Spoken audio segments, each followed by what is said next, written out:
Apa jadinya ketika kekayaan menjadi warisan sekaligus beban? Di ranah keluarga konglomerat, pewaris sering diwarisi dua hal sekaligus, akses dan ekspektasi yang mengekang. Bagi publik mereka mungkin terlihat beruntung, lahir dalam limpahan sumber daya, pendidikan terbaik dan nama besar keluarga. Namun di balik gemerlap kehidupan yang tampak sempurna, ada pergulatan identitas yang jarang disorot.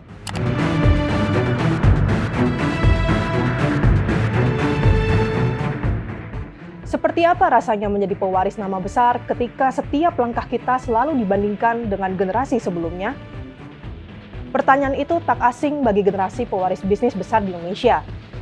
Lalu apa yang dilakukan para pewaris untuk menjawab pertanyaan itu? Inilah Historia Bisnis.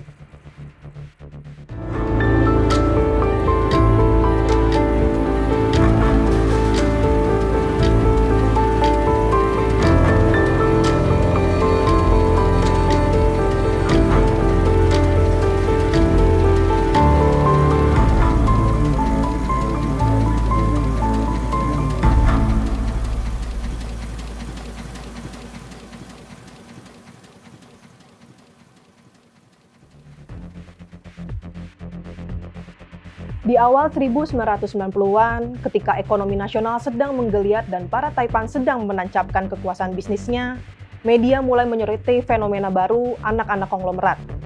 Salah satu liputan menarik datang dari Harian Bisnis Indonesia pada 1995 yang memuat pendapat para konglomerat muda. Generasi penerus bisnis keluarga ini membicarakan harapan, tekanan, dan bagaimana mereka melihat masa depan usaha yang diwariskan.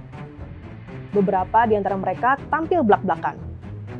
Ada yang jujur mengaku merasa hidup di bawah bayang-bayang ayahnya, pengusaha besar yang sukses membangun kerajaan bisnis dari nol. Ada pula yang melihat warisan bukan sekadar tanggung jawab, tapi juga kesempatan untuk membuktikan diri.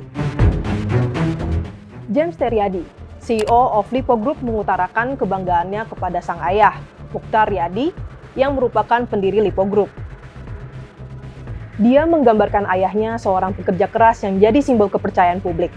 Tapi kebanggaan itu juga datang bersama beban.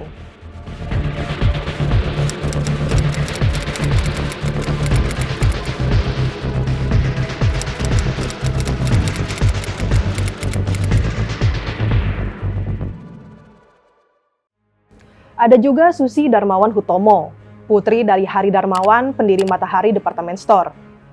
Pernah bekerja selama 4 tahun di perusahaan ayahnya, tepatnya di bagian pembelian busana.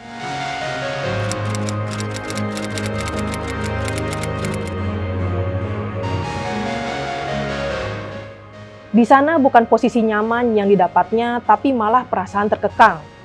Akhirnya Susi memutuskan keluar dari Matahari dan mendirikan bisnis sendiri, The Body Shop Indonesia.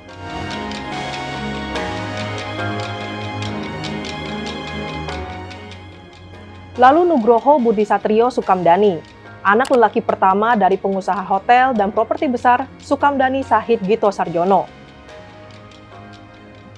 Sebagai penerus potensial grup Sahid, Nugroho mendapat kebebasan dari ayahnya untuk bereksperimen di dunia bisnis. Tapi kebebasan itu datang dengan perbandingan yang tak pernah berhenti. Selanjutnya ada Tri Hanurita, putri dari Sutwikatmono, pendiri Cinema 21 dan kerabat dekat keluarga Cendana. Bagi Tri, menjadi anak konglomerat bukan tentang melanjutkan kejayaan, tetapi tentang menemukan keseimbangan antara ambisi pribadi dan ekspektasi keluarga.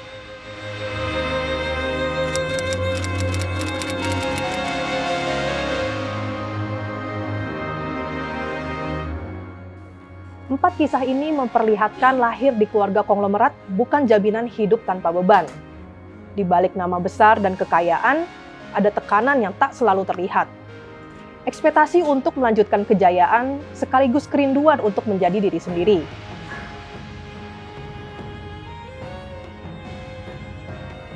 Generasi pewaris ini tumbuh di antara dua dunia, warisan masa lalu yang megah dan masa depan yang menuntut pembaruan. Sebagian berhasil mengubah privilege menjadi kontribusi. Sebagian lain masih berjuang untuk keluar dari bayang-bayang nama besar.